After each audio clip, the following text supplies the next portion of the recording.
IA par jour, lettre d'IS6. Par une IA par jour. C'est samedi et c'est parti pour une nouvelle lettre, et cette semaine on tente l'envoi du midi. Au programme comme chaque semaine, publication de la semaine sur le site, focus et lecture partagée. Les publications de la semaine. Les outils testés cette semaine orientés images, veille et applications. Matrix Game pour animer des images fixes en vidéo de 8 secondes à partir d'une instruction. https://www.unopagear/matrix-game. Ampo pour générer images, vidéos et contenus multimédia sur un tableau infini, en liant les créations pour en générer de nouvelles. https://www.unopagear/anpo. Follow pour agréger et organiser des flux RSS et réseaux sociaux, avec résumé, traduction et catégorisation.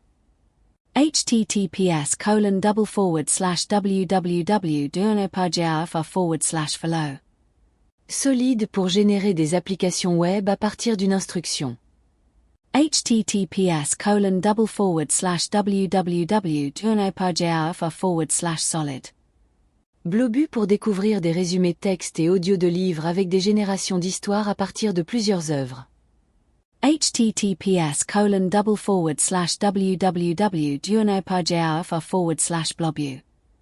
Whisk pour créer des images et vidéos sonorisées à partir d'images d'inspiration. https://www.unopagear/whisk.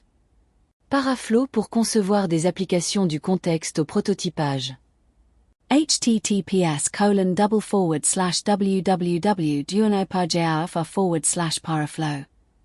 Le focus de la semaine. Cette semaine, Follow, qui pourrait bien intégrer la liste de mes assistants réguliers. Comme beaucoup, je cherche depuis des années l'agrégateur de contenu idéal, celui qui permet d'aller à l'essentiel, multiplateforme, sans distraction, tout en permettant facilement de nouvelles découvertes. Spoiler, je ne l'ai bien sûr pas trouvé, émoticône sourire. Après plusieurs jours d'utilisation et d'ajout progressif de sources, peut-être que Follow sera celui-là pour moi par sa présentation, ses résumés, sa facilité de partage et parce qu'il est qui plus est gratuit et open source. Lu cette semaine. Deep Research, BDM a comparé ChatGPT, Gemini, Claude, Perplexity, Copilot, DeepSeek et le chat, une comparaison réalisée par le blog du modérateur à partir de 3 instructions. Vincent Pinte de Regnocourt analyse l'article Arxiv Why langage modèle hallucinate et une explication pourrait bien être du côté de la difficulté d'affirmer je ne sais pas.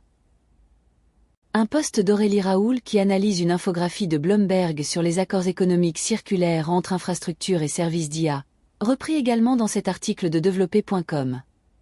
Reality Check mis en avant dans ce post de Sylvain Tillon qui propose chaque semaine de repérer parmi des paires d'images celle qui est générée par une IA générative. C'est fini pour aujourd'hui. Mais ne partez pas sans cliquer sur le sondage et sans partager vos avis ou améliorations possibles. Rendez-vous la semaine prochaine, même lieu et presque même heure. Parce qu'une IA par jour, c'est un article chaque jour sur uneaparjour.fr et une lettre par semaine directement dans votre boîte. Bonne semaine, bonne lecture, bonnes expérimentations. Et bien sûr partagez sans modération.